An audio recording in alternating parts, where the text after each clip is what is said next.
Le matin se lève sur la ville, mais pour Aema et Kofi, la routine a changé. Chaque jour, Kofi part à l'école avec l'espoir dans le cœur. Même si ses vêtements sont usés et ses chaussures presque trop petites, il marche la tête haute, plein de détermination. Ama, chaque matin, prépare son petit déjeuner avec soin. Un simple bol de riz ou du pain avec un peu de thé, mais elle y met tout son amour, comme si ce repas nourrissait non seulement le corps, mais aussi l'esprit de son fils. À l'école, Kofi brille dès qu'il entre en classe. Son intelligence captive les enseignants. Il lit avec une vitesse étonnante, comprend les notions avant les autres et pose des questions qui surprennent même ses camarades. Les livres qu'il a chez lui, rares mais précieux, sont pour lui des trésors à explorer. La nuit, sous la lumière vacillante d'une lampe que sa mère a réussi à acheter, il les feuillette avec passion, apprenant quelque chose de nouveau chaque jour.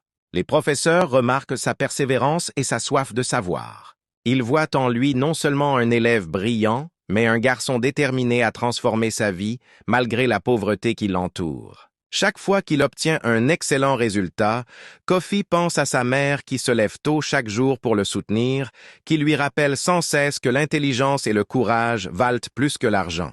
De l'autre côté, Amina mène sa vie avec tous les privilèges imaginables. Elle fréquente la meilleure école de la ville, avec des uniformes neufs et des cahiers tout neufs. Ses parents riches, et surtout sa mère Rita, veillent à ce qu'elle ne manque de rien.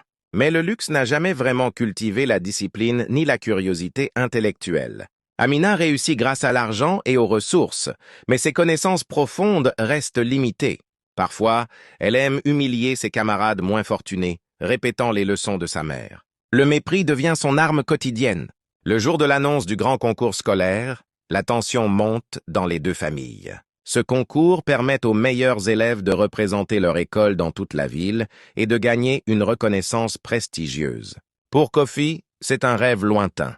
La pauvreté de sa famille rend l'inscription presque impossible et Ama ne sait pas comment réunir l'argent nécessaire. Mais elle ne laisse jamais voir son inquiétude à son fils. « Mon fils, » lui dit-elle, « nous trouverons une solution. Tu es fait pour briller. Ne doute jamais de toi. » Le directeur de l'école, qui suit les progrès de Kofi et est impressionné par son intelligence, finit par intervenir. Il annonce qu'il prendra en charge les frais du concours.